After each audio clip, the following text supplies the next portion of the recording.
Minus pause. Stop. Pause. iPhone microphone. Okay, Unmuted. so I'm doing a boring talking.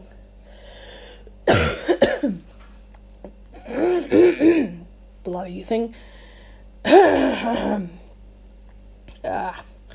A talking boring recording today. So yeah, I've started using my slow cooker again, obviously starting today. Ignore that noise in the background, it's just my blinds cracking against the window whenever the breeze catches them and then lets it go. It hits against the window as it does. It's a bit annoying, but it's how it is. I like to keep that window open just to crack to let air in. I've got that back door open where the laundry is, the back door, it's open, so but yeah, I just don't see the point in closing that window really. I don't know, not yet anyway.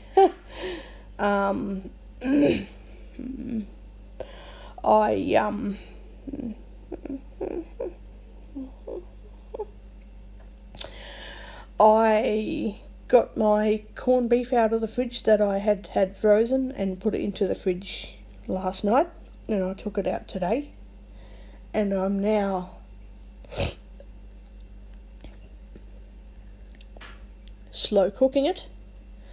I never used to do slow cooked and oven roasted meat because every time I got it out of the oven or out of the slow cooker, it would go on the board, and yes, juice would go everywhere.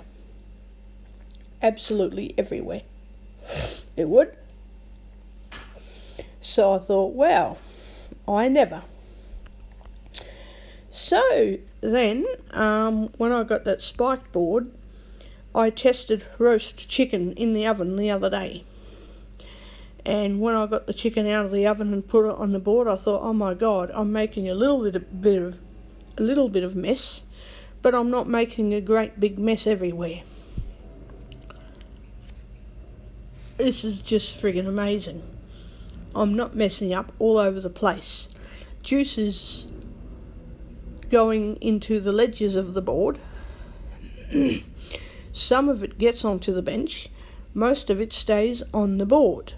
And I thought, oh my God, this is working with roast chicken, and I can cut the chicken and it slips around mildly, but it doesn't slip off of the board and also doesn't allow bits of meat to go everywhere, all over the bench. It's all contained on the board, and it gets as far as the 3 ledges of the board, which gives me time to pick up the bits of meat and put it in a container before it gets anywhere, which absolutely astounds me. It makes me feel like I'm struggling so much less. I can't even believe that this is what I can even manage to do now. It's shocking. It's so shocking because of how simple I can actually make my life with preparing a really messy cooked roast meat of whatever kind, that I'm completely shocked and surprised that I don't struggle anymore and I don't slip the knife and cut myself anymore. I'm shocked. Ginger's a difficult one. I've slipped up and peeled the top of my thumb off. So a thick piece of skin peeled off the top of my thumb from the peeler when I went to peel ginger. Luckily it was the very top of my thumb, and it now heals. It's healing slowly, but it's healing properly, being that it's not getting infected. It's getting better every single day. It's nearly better. It took 2 weeks for it to heal properly. So by next week it should be completely as if nothing ever happened to the top of my thumb. But at least I know with ginger that I need to peel ginger in a different way. I don't know how, but I'll have to peel the skin off somehow. Some people say they cut the skin off. I mean, if I did that, I'd be cutting off big slices of flesh off my hands trying to cut the skin off the ginger. I'd have to have stitches and surgery, most likely.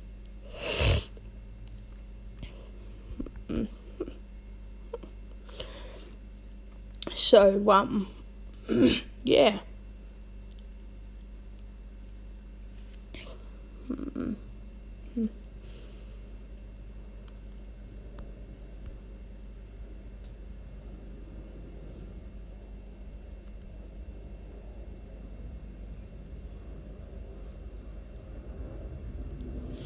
So,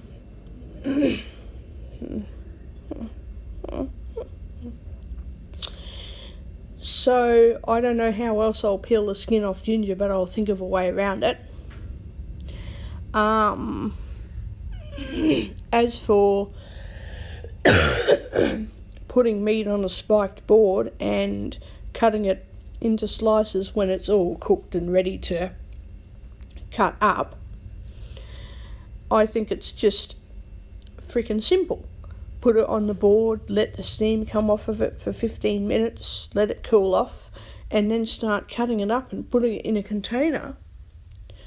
It is so friggin' simple, it's unbelievable.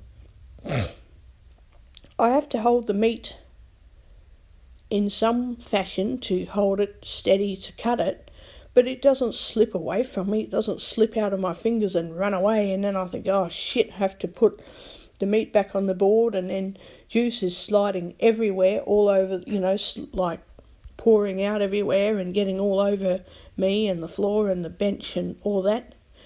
No, I don't have to worry about that anymore. I really don't.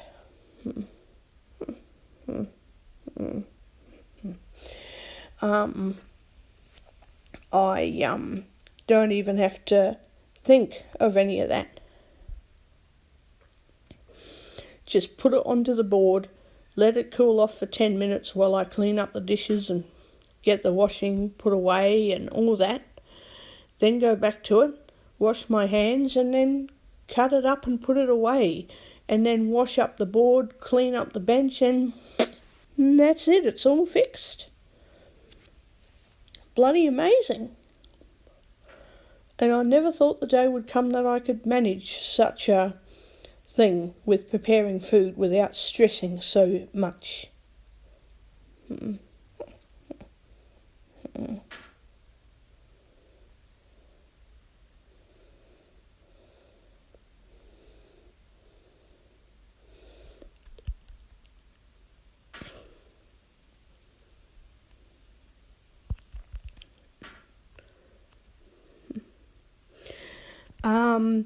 So yeah, I can now do roast meat in the oven. I can do some parts of meat in the slow cooker and other parts of meat in the oven. And I can put trays of marinated stuff in the oven. I can do all of that now.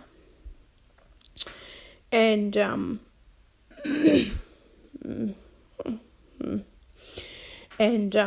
I don't even have to worry about all of this bloody shit going on with me losing grip on the meat and hurting myself, and meat going off onto the bench and bits of meat that I've cut up sliding onto the floor. Don't even have to worry about it.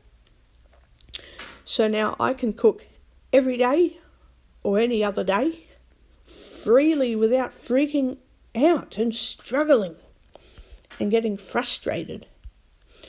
It'll help me a lot for when I get a new seeing eye dog, because the dog isn't going to be affected by stress, frustration, and all of this other shit that goes on in my life.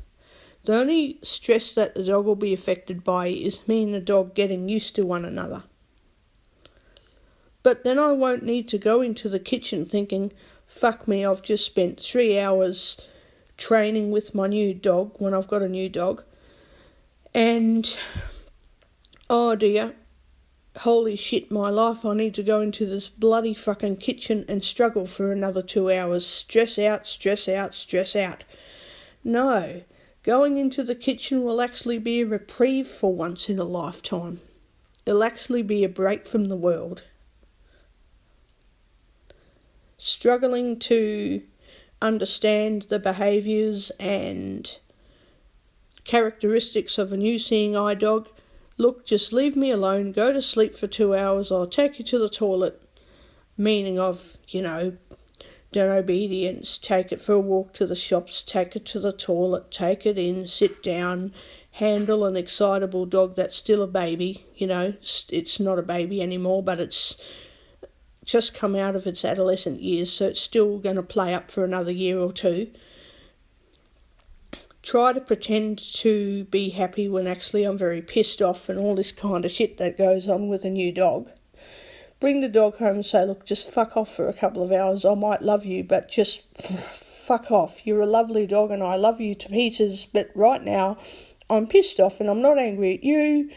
I'm just in a bad mood because I can't deal with your behaviour at the moment and you're only a puppy. Look, just fuck off and in a couple of hours we'll be best friends again. Just go away, get out. We're still best friends, but I want to be your best friend, but I'll show you that we're best friends later. Just piss off. And the dog can go to bed with its Kong toy and whatever else I give it to it, Good boy or girl, I love you, go to bed. Goodbye. Don't leave, just go to bed. Give me a break.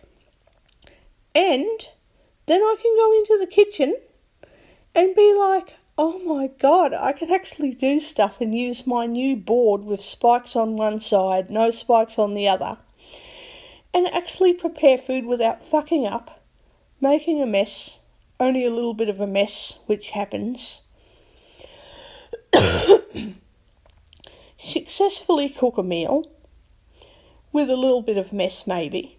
Clean all that up, which won't be as difficult as what it was, so I'll only struggle a little bit. And so, you know what? I had hardly any stress. Very little stress, very little struggles, but not much to say, oh, well, that was a waste of time.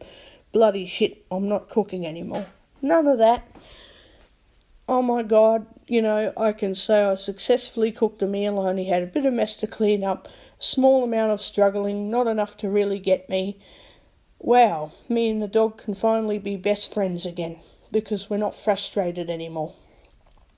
And going into the kitchen was a reprieve from the frustrations of getting used to a new seeing eye dog. And I didn't have to get frustrated in the kitchen as much as I might say, oh fuck, where did I put this friggin' knife? Where did I put the bloody lid? Oh shit, how did I spill that? Just little things like that. It's freaking simple and ridiculous. It's amazing. And I'm just like, oh my God. It'll be so simple bringing a seeing eye dog into my unit and saying, you know what? I've only got a small amount of stress to deal with and it won't even affect you. Oh my God. It'll get to a point where I say, listen, go to bed for 2 hours, leave me alone. And that's it. I can just relax, the dog's asleep, do what I need to do, clean up the mess and say, you know what, that spiked board has saved my frigging sanity.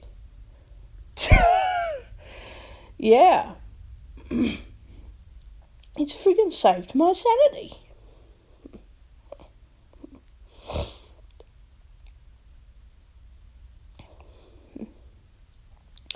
So yeah, I really like getting meat out of the freezer and thawing it for the next day because I know I'm not going to stress out a lot. And it's a source of enjoyment to actually prepare it now. It's not a source of grief where it's a chore to do anything for myself. I have to grieve just to have a meal to eat. I don't have to do that anymore. I can actually enjoy making a meal and enjoy eating a meal that I didn't grieve over. This is just amazing. So yeah, that new seeing eye dog isn't going to know itself. Poor Troy, if ever he came to visit me, which he's not going to, I know that for a fact. I don't think I'll ever get to Cairns again before he dies. I know I'll get to Cairns, but I bet it won't be before his death. I bet you the next time I leave for Cairns he will have only recently died or is about to die. That's the fact of life. That's sad, but it's how it is. It's not going to change anytime soon. It's not going to become a miracle where Troy gets to live for another 5 years. He's already lived longer than his average years for a Labrador Retriever. So he's not going to live for a long time now. One of my brothers said that my dog was going to live for a long time in 2011 when he retired, and I said, you're gambling with yourself, mate, because yeah, he might live for a long time and you're probably right, but you can't say that about all Labrador Retrievers. They only live till they're about 12 years old, and maybe only a few of them live for longer than that. I'm pretty sure Troy will live for a lot longer than 12 years. Knowing him, that doesn't mean every dog will be like that. Some of them die when they're bloody 7-year-old. So don't gamble yourself. And with yourself when you say all that. And the fact is, I don't really care how long he lives. He's a lovely dog. So he stays with me for as long as he can. And it won't be his fault if he has to be rehomed. That won't be his fault. And it won't be my fault either, because by the time he gets rehomed, I'll be still looking after him till the day he leaves. And I was absolutely right. And I've never had much of a relationship with both brothers ever since then. And also a housing situation that shouldn't have happened. So 2 reasons. The dog isn't the first and only reason. There's hundreds of reasons to rehome a dog. Most of them are shit, but there's some legitimate reasons for rehoming a dog. And obviously I don't believe personally that the reason for rehoming my guide dog was really legitimate, apart from I wasn't prepared to let him go. It was the fact that I wanted to leave Cairns and go to Brisbane that was partly to do with it, which wasn't going to stop me. It was the fact that I was moving into a unit which allows no pets, including retired service dogs, which I don't agree with. I think that retired service dogs should be an exception. They're not legally a pet, but they should be an exception. They should be allowed under the category of service dogs, provided they are proven to be retired service dogs, so there's proof, and the person has a history of taking care of their dog properly. Then they shouldn't be excluded from the they shouldn't be excluded, just put into the no pets category and that's it. I don't agree with any of that. I don't believe in any of that. I would understand if they say, look, you can have retired service dogs, but you can't have another dog. I'd say, well, no, you can get another guide dog, but not another dog or a cat or a bird. That would make sense to me. That if I was allowed to keep a retired dog here and the only other dog I'd get is another trained guide dog, that would be fine. Then I'd have the guide dog and a retired dog to look after, and then eventually I'd just rehome that retired service dog on my own terms. That would work. But none of this bullshit where the dog retires and then you got to get rid of it. That's just shit. And people with their kids are the same. The kids grow up and then they leave home. Well, that's their choice. Sometimes parents kick the kids out and say, fuck off, get out of here. Well, humans understand each other. Humans are humans, A dog, it's like having a human toddler. or a human 6-year-old, and a 6-year-old never grows up. That's all they're like. So you wouldn't kick a 6-year-old out unless you choose to be a callous, heartless person and you just wanted to abandon a 6-year-old child. So a dog that isn't going to grow past a 6-year-old child's status, they're going to stay 6-year-old forever. They're never going to turn into an 18-year-old person. They're going to grow till they are intelligent like a 6-year-old, and then they won't get any better after that. Well, I think that's different. I think that if the person has a proven record for taking care of their dog properly and they don't have any other dog except for another trained service animal, and they know if they can't look after the retired dog, they'll rehome it on their own terms properly and that, then there's a risk with everything, but there's also a risk with people in Housing Commission which allows pets. Some people in those places are cruel too. So then the police or RSPCA or both, whoever has to do it, then has to go to that Housing Commission place and press charges on the person not caring for their animals properly. And so long as everyone else is looking after their animals, there's not a problem. And yet what they've done over here at these units is said, we've had situations where people are cruel to animals. We don't want anyone else to have animals because 1 or 2 people were cruel. I don't really believe in that. I think that we should treat people who own pets like people who have kids. Okay, so a few people are cruel to their kids. Should we ban every single person from having a child because a few people are cruel to their kids? I think it's all the same. Some people are cruel to their children when they live in rental apartments, and yet they'll only deal with the people who are cruel to their kids, and they'll tell everyone else, oh, you can have children if you like. As soon as it comes to animals, some property landlords say, okay, we've had 1 or 2 people in the past 12 months mistreat their animals. We cannot let anyone have pets anymore. Yet what do they do when someone's cruel to their kids? Oh, that was just that person. That person doesn't deserve to have any kids. Everyone else is allowed to have kids. And if we kick this person out because they're abusive and another person has a baby or is having a baby, having children, yeah, we'll let them move in because they're not abusive. That's okay. And everyone else is allowed to have kids, just not the abusive parents. Why don't we treat pet owners the same way? Why don't we give the same rules to pet owners? I think that some people are absolutely fucking callous, and I do plan on one day moving out. I feel sorry for seeing eye dogs because I'm going to have to be honest with them one day. I'm going to have to be really honest.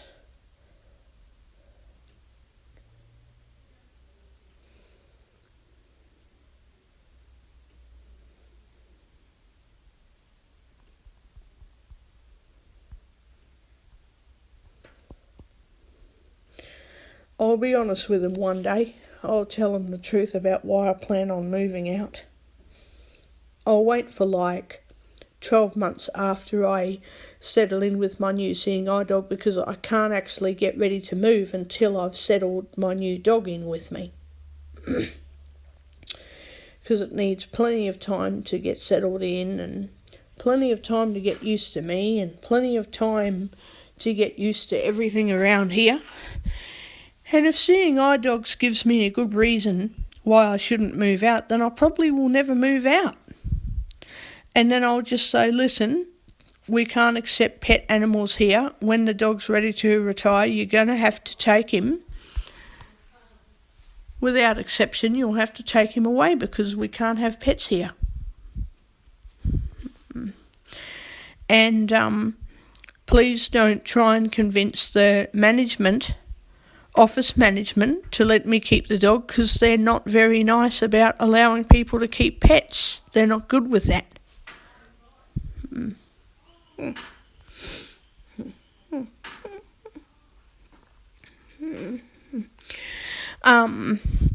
Yeah, the management aren't good with all of that, so just don't try and talk to them.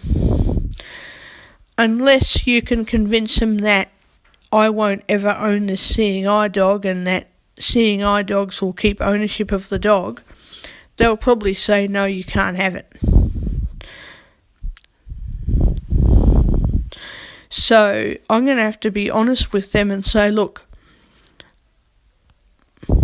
some people do get rid of their dogs after they retire.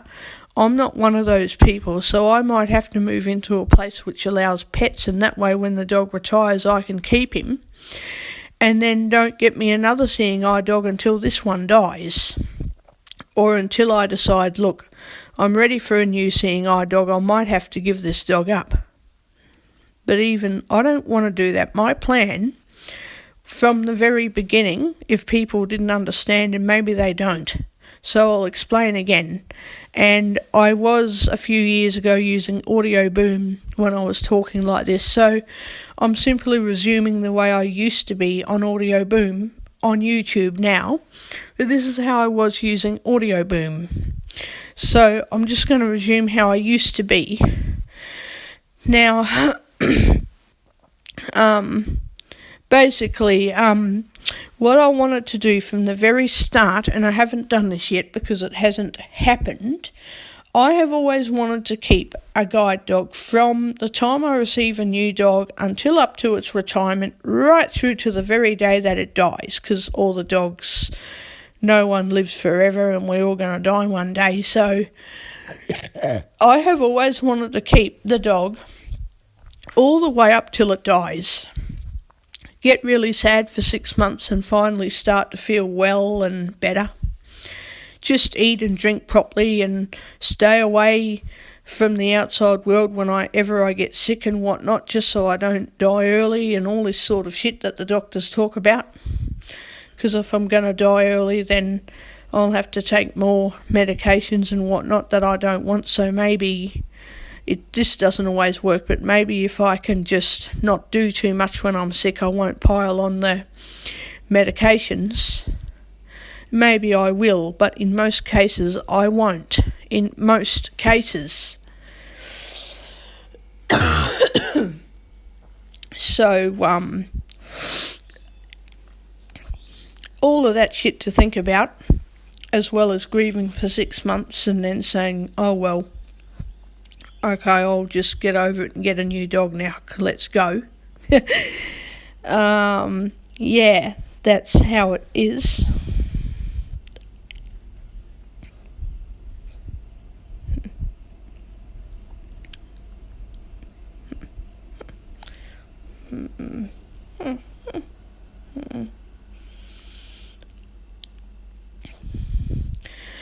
I know I'm going to have to be pretty nasty one day and just tell seeing eye dogs that, look, if I don't move out, I won't be getting another cedar dog.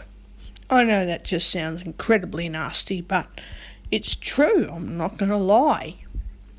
I'm not going to keep giving up the dogs. Everybody wants a dog, but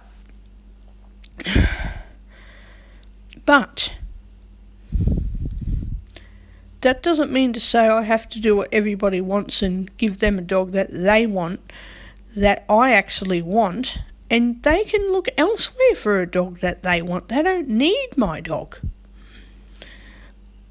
Why can't I have it about me for once? It is not about everyone else all the time in my life. Somewhere, something has to be about me.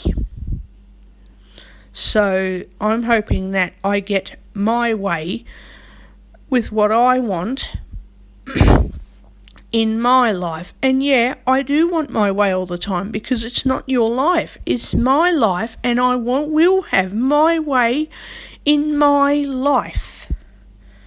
It is my life to do what I want to do, and it is my business how I live, so long as I'm not injured or sick all the time, and I don't injure other people and animals all the time, or, well, all the time. You know what I mean. If you're thinking I plan to injure people and dogs all the time, that's not what I mean. So don't go down that road. It's not going to happen like that. That is not how I live. But so long as the philosophy goes, I live the way I want to live and it's my business and I have a safe lifestyle that doesn't hurt me or other people or other animals, then I'll live the way I like, thank you. It is my life. I'll live how I want to live. I'll get my way. I'll do what I want to do. I have control of the situation in my life. The only time I don't have control is if the doctor decides that he has to keep checking on me and that, you know. But, anyway, I want to have a turn at keeping a dog right up till it dies. It is not about what other people, this is my other point, my life isn't about what other people want in my life. My life is about me. And when it does come to the dog, to an extent, it's about what other people want as well, because they're helping me look after the dog, so it's about them too. But when it comes to me and my wishes, I don't want to keep letting other people decide when they take over and disrespect my wishes and that. It has to be, you know, about what I want at the end of the day, somewhere along the line, after everything is said and done. And if I get told, oh, you can't just keep a dog until the day of its death, it won't work for you, well, I'm going to retort back, excuse me, that's what you think, that's what you want. You're not living my life. You're not doing what you want in my life. You're doing what I want. If you don't like it, don't come over. Or leave. If you're here, then leave. Or if you don't want to come and visit me, then don't. Don't come over. I don't care. I'd say the same thing to the doctor. I'd say the same thing to the psychologist or psychiatrist or any other therapist out there. I'll say the same thing to them because I know what I want in my life.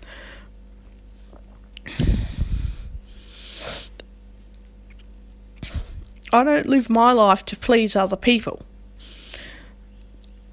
Apart from people are checking on me and writing up reports and that, they have to do that. But, you know, I won't have people telling me what is and isn't good for my life. I won't have people telling me what I want.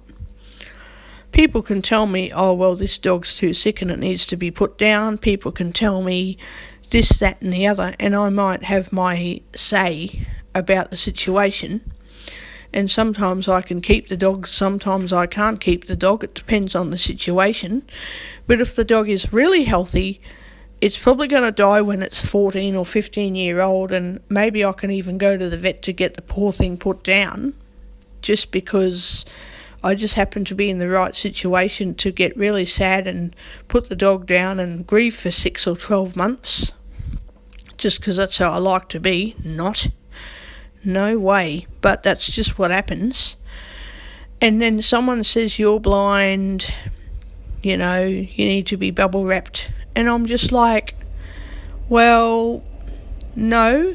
And I'll just tell you that you can see and you need to be bubble wrapped as well.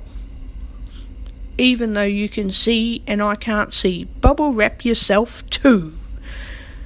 Because you can't tell me what I want, what I don't want, and I'll tell you what I think I can and can't handle.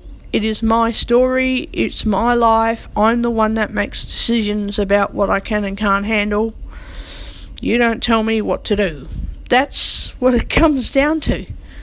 If you don't like it, then lump it. I don't care.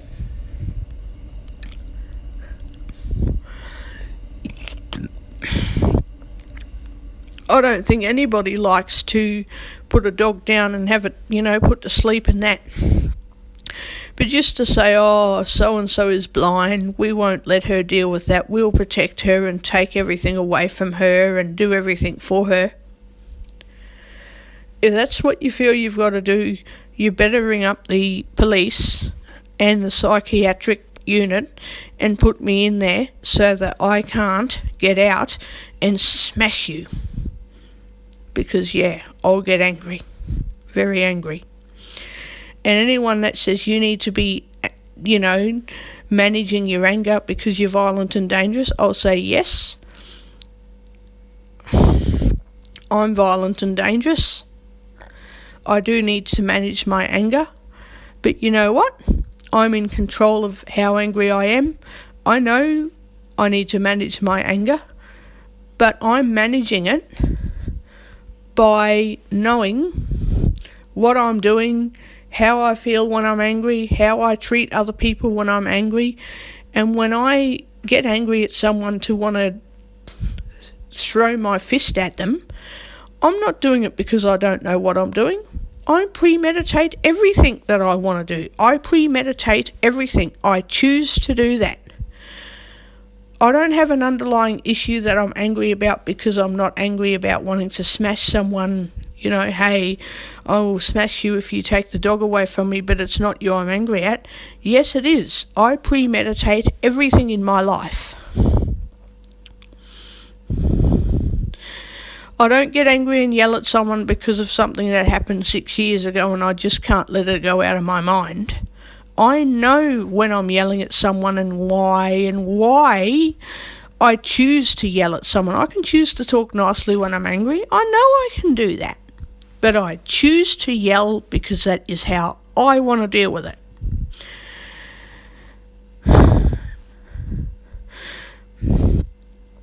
I can manage my anger by talking really nicely to people. I can also manage my anger by yelling at someone.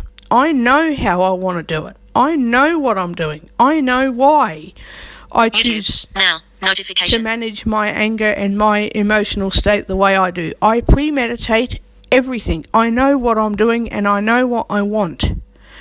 So if I talk nicely when I'm angry, I know why I want to talk nicely when I'm angry. If I yell at someone, if I hit someone, I know what I'm doing and why.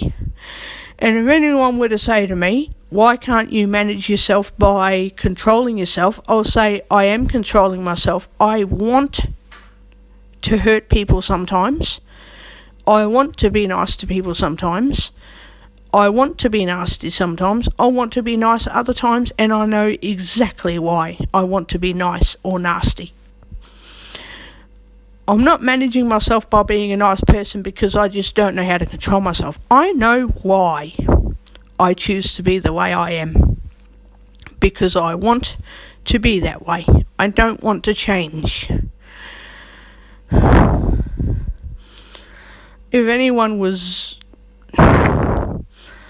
I don't even know how to say it because I'm trying to think of how to put it to make it understandable. Okay, for people that say blah, blah, blah, blah, blah, I just say, well, you're perfect and you don't do anything wrong, don't you? And if anyone says, no, it's not what I said, I'll just say, well, it is what you're saying. You're telling me to control my temper. If I lose my temper, I do it on purpose. I don't accidentally lose my temper and I don't know how to control it. I know what I'm doing on purpose. I mean to do it. I mean it. I mean to do it. I know why and I know what I want when I do it.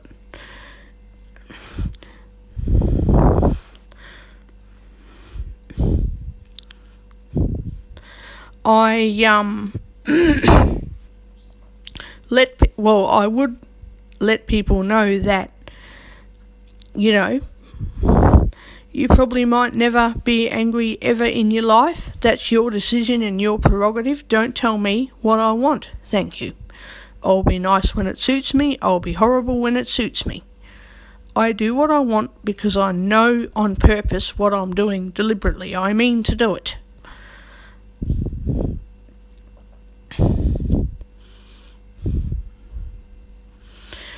And maybe that's why I've got, Vision Australia and that they're dealing with me, because I tell them that I know I'm deliberately doing things because that's what I think I like about taking control of the situation and all. I know I can be deliberately bad on purpose.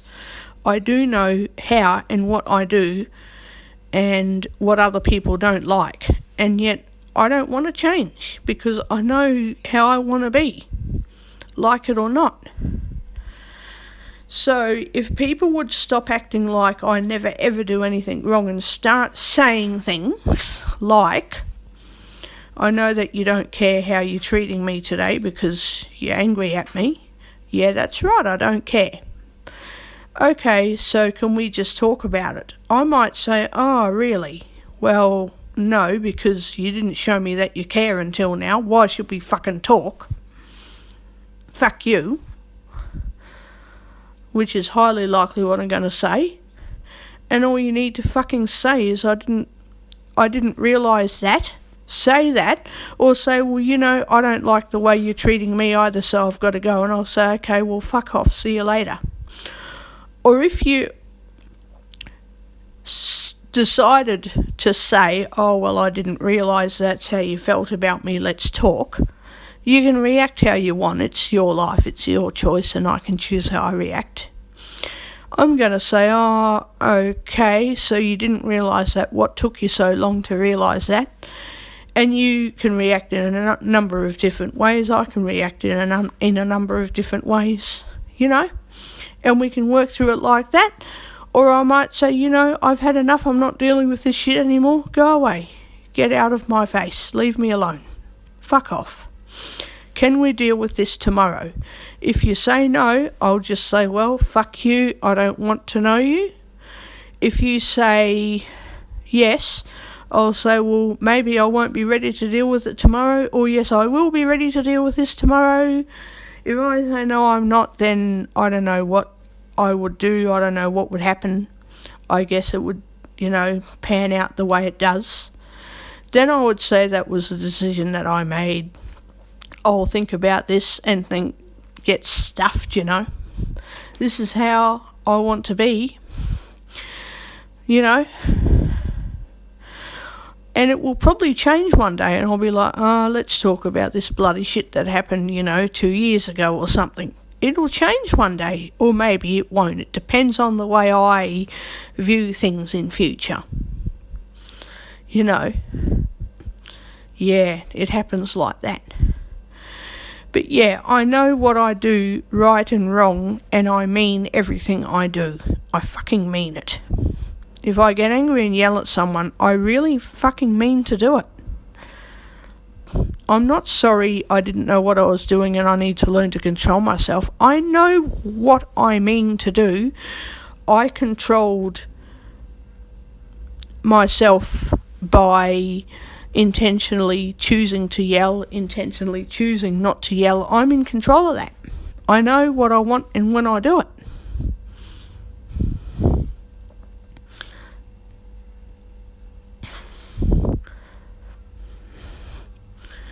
So if someone ever tells me to control myself, I'll say, excuse me, I know what I'm doing. Don't tell me that I don't know what I'm doing, because I know that I know what I'm doing on purpose right now. Just shut the fuck up so that I can talk. Don't tell me what to control and, you know, about my life. I know what I need to control and what I need to manage and what I don't need to manage.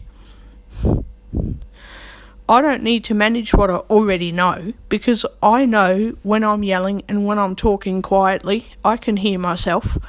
I know what I'm doing. I know what I want to do. So don't tell me what I can and can't manage. Don't tell me what I want. That's how it is. So yeah, I want to turn at looking after a dog until the day it dies, which will be fucking sad, but that is how it goes, and then get a new dog and go on like that. I can't say that I'll be able to keep every single dog that I get in future, for whatever reason. It just happens like that, I guess. But I'll try to keep most dogs, and yeah, I just don't want everyone to make my life about them. I don't want that. That's not how I want to live. I don't live to make other people happy. I live to make me happy. And if I'm living a safe lifestyle that isn't hurting anybody and I get disapproved of, I don't care. I don't care about anybody's feelings. If I'm not hurting you and you're upset with how I live, go stick your emotions up your ass, because I'm not going to change how I live if I'm not hurting you. You know, I don't want any kids, but if I have 6 kids and my family disapprove of me having 6 kids and I should have only had 1 or 2 kids, then fuck you. If I want 6 kids, I'll have 6 kids, so basically piss off and stop telling me what I want in my life, because having 6 children isn't hurting anybody. It's my choice. I do what I want to do. If you don't like it, then leave. I don't care about your disapproval. I don't care about your feelings. If I'm not harming you, then you can go stick it up your ass or accept how I am and support me. It's how it goes. I don't want kids, but I'm just giving you guys an example. So, yeah, that's just how it is.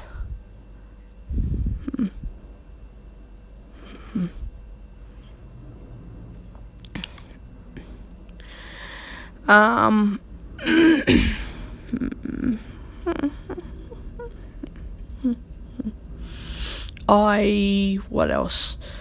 I spent all day pretty much listening to Netflix, and I'm going to wait for online shopping tomorrow. I didn't realise that I'd get my pension so early.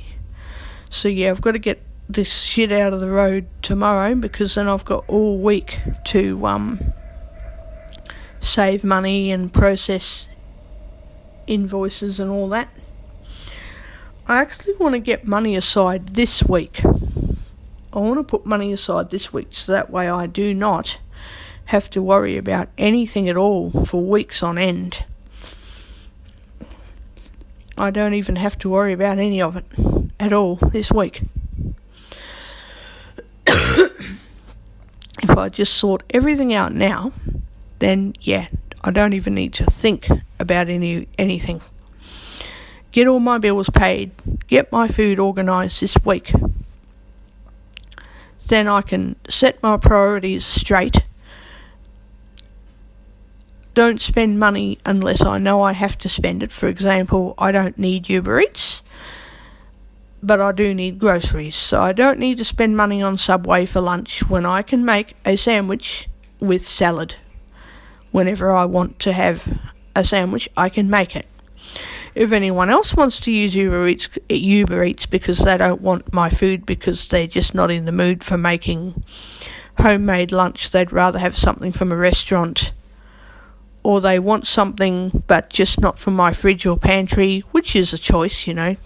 Just because I have food there, you don't have to eat it, you don't have to like it, you can eat anything you want to eat, don't have to eat my food. It's there, so you should eat it, but if you don't want it, don't have it. I don't make other people do what I would do in my household unless they were like family, children. I'd say, no kids, Stacey's my friend, and if she wants Uber Eats, that's her decision. We're not having Uber Eats. If I had a child, the child will be doing what me and whoever the dad is wants, not what anyone else wants. It will be about me and the family. No kids, that's fine. I'm still doing what I want to do, which is make my own lunches and dinners, and anyone else who comes over, who lives in my life, who shares my life, just whatever, do what you want to do when you come over, when it comes to meals, but I'm not going to spend money on Uber Eats because I don't need Uber Eats. Not unless it's really urgent that I need milk in the next hour, then I'll get Uber Eats to deliver milk. But I don't need them to make a Subway sandwich when I can make a sandwich myself. I can buy a hot dog roll from Woolworths. I can buy those long hot dog rolls and make my own sandwiches. I don't need Subway food. I don't need Subway when I can make it myself. And anyone else who comes over to visit me, do whatever they want to do. If they don't want to eat anything out of my fridge or pantry, then that's fine. I am simply not going to eat Uber Eats because I don't want it. I'd rather make my own food, I'd rather prepare my own food and save Uber Eats for times when I'm really sick and can't cook a meal, or I'm that crook that I could make a sandwich easy but I can't because I'm too sick and I can't get out of bed. I can walk around but I can't concentrate, I can't think because, I need to sit on the couch or in bed to conserve energy. That'd be fine. But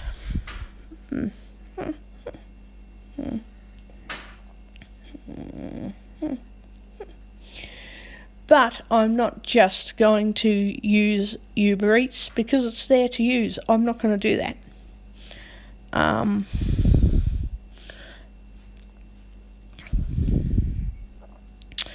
I am only going to use money to buy groceries that I know I need here at home. I'm not going to use money for anything else unless I'm really desperate and have to do that.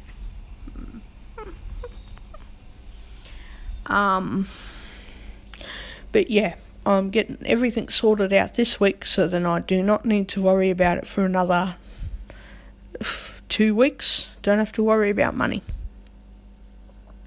It'll just sit there. It will just sit there.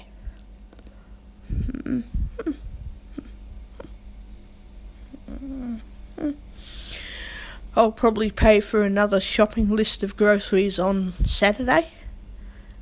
I might see if I can pay for it early in the morning to have it delivered on Saturday afternoon. I'll see what I can do about that. But I'm definitely not going to be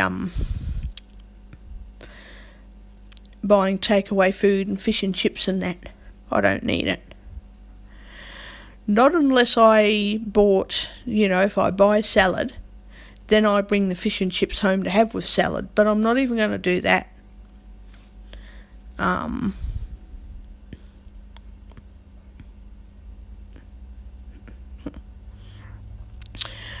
I just don't need takeaway food. Stop button. I'm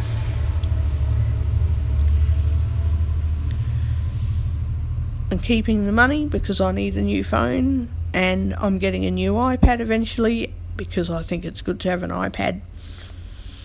And I'm saving up because I'm going to move out at some point. It won't be until well after my new seeing eye dog comes to me, because if I move out now, which I technically can, I can move out at any time, then I'm going to have to ring up Cedar and say, guess what, I moved. And they're going to say, well, we were going to get you a new seeing eye dog next year, but that ain't going to happen now because you need to do more O&M. So you'll be waiting for another, year after next year to get a dog. Well, I'm not setting myself back for that when I can wait until I've got the dog, wait for another 12 months, and then fuck off out of here because I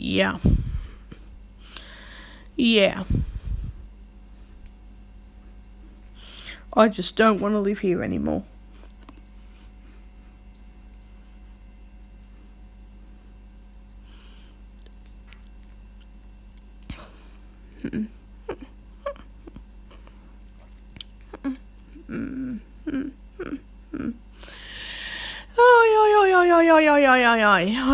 I don't know.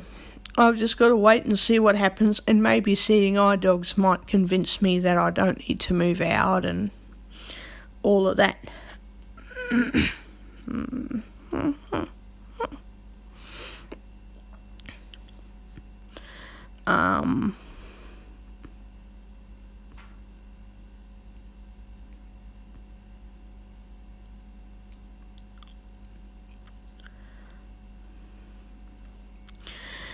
Anyway, I'm going to save up a fucking heap of money just in case.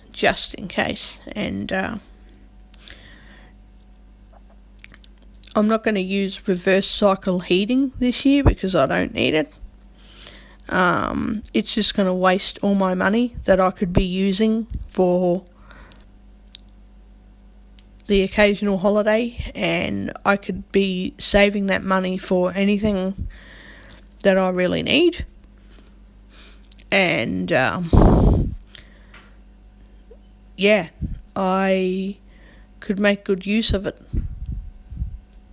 other than on Uber Eats and all of that, taxis and shit like that. And I'm going to save up more money than I've ever saved in my life, because I won't be using money even on NDIS transport allowance. I won't be using that.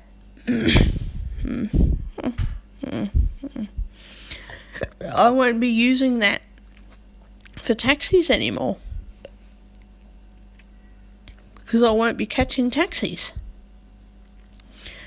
I don't want to catch taxis if I have to pay the full fare. I don't want to do that. So I won't be catching taxis anymore.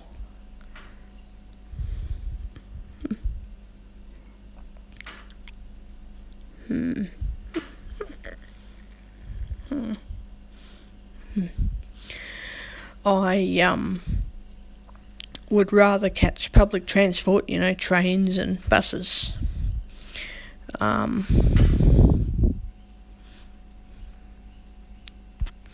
But yeah, I will not catch taxis.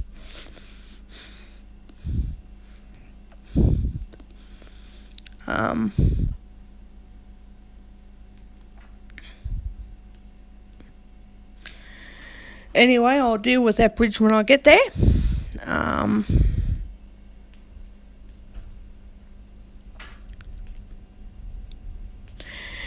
And what else?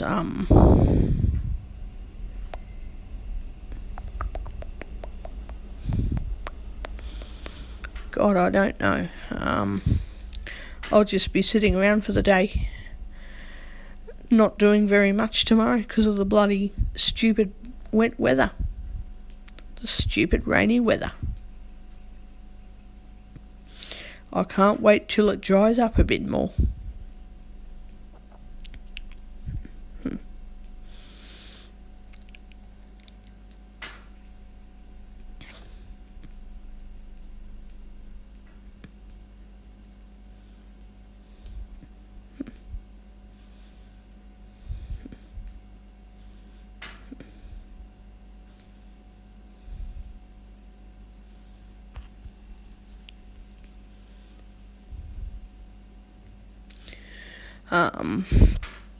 I know I've got to sort out that doctor's referral, but I don't think it's going to happen somehow.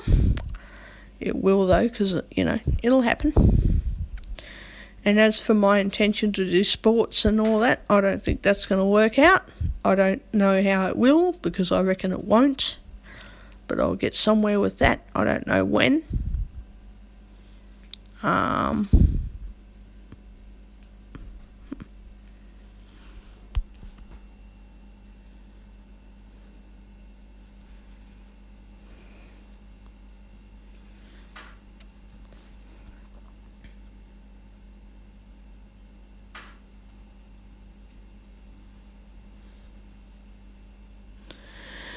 I don't know how long it's going to take me to save up to get a new phone, but I know I need a new phone. So I think I'm YouTube now notification. going to prioritise the new phone over everything else. And if you're listening, Stephanie, I will be listening to your newest and latest recordings when I'm on the Wi-Fi zone, because I don't really want to use up my Wi-Fi data. I'm not prepared to do that, because it's not my Wi-Fi data, my SIM card phone network data. I'm not prepared to do that because it's my data that I need to use for emails and writing blogs and text messages that I don't feel prepared to use up on YouTube uploads and videos and all that, when I can use Wi-Fi for all of that and use my data for all of my personal stuff, other than uploading stuff on YouTube and listening to YouTube videos and all of that. So,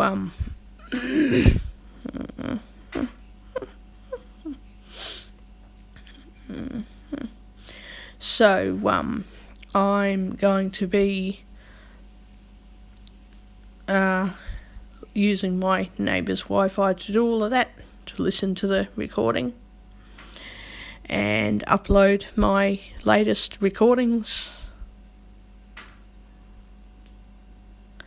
So, yeah. As for my slow cooker, yeah, I'm happy I got it sorted out today because I haven't used it in over 6 months now, about 8 months. I'm very happy I've got the slow cooker working out because I need it. I really need it.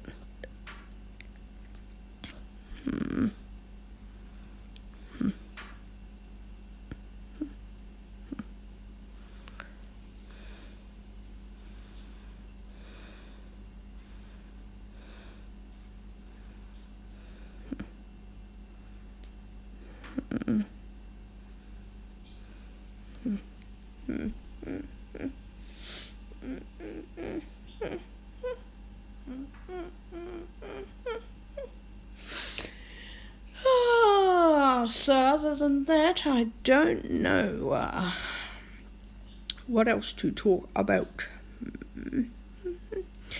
I'm pretty much doing what I used to do with Audio Boom, so sometimes I'll just be talking and whinging and discussing things, and other times I'll be doing stuff on recording.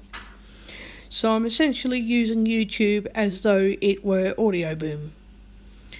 A lot of people want to use YouTube because it's visual footage, whereas I give people a perspective on how I live my life as a blind person. The footage you don't get to see is what I don't get to see 24 hours a day. I don't get to see anything. So whenever you blokes are listening to my videos and you see nothing, well, that's what I see every day and every night. Nothing.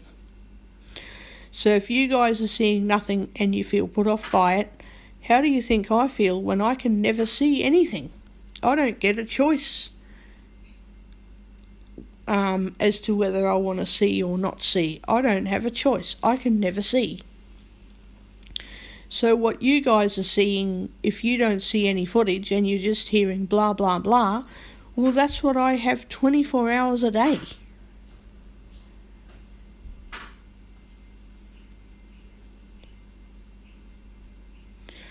So you don't see anything and you think, oh, I need to find a video that I can look at the pictures. Good luck to you, because I can't choose to see at any time I want to suddenly start seeing, I've got no vision, I can't see anything. Hey, I'll just turn the lights on and look at what's going on, because the lights don't come on, ever. You can shine a bright light in my face and I don't know it's there.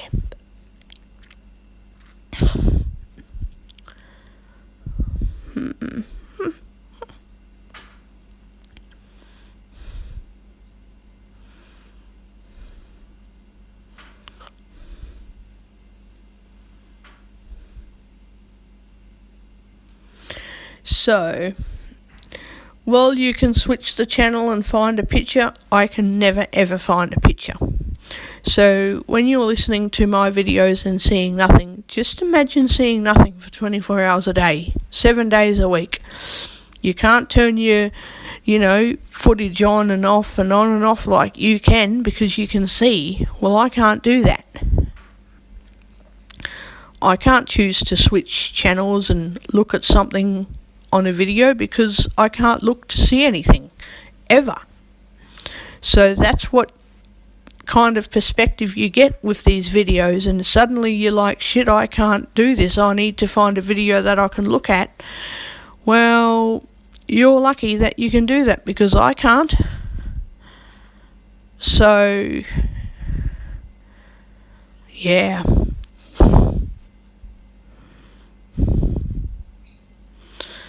Anyway, I'm going to piss off out of here for a while. I'll be back soon to do another recording, and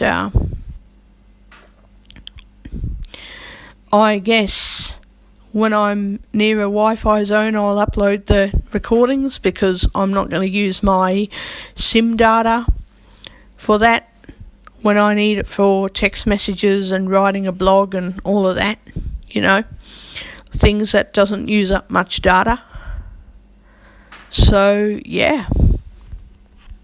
Stop button. But essentially, other than that, I'm treating YouTube like the way I used to treat my Audio Boom platform. So there you go. Stop.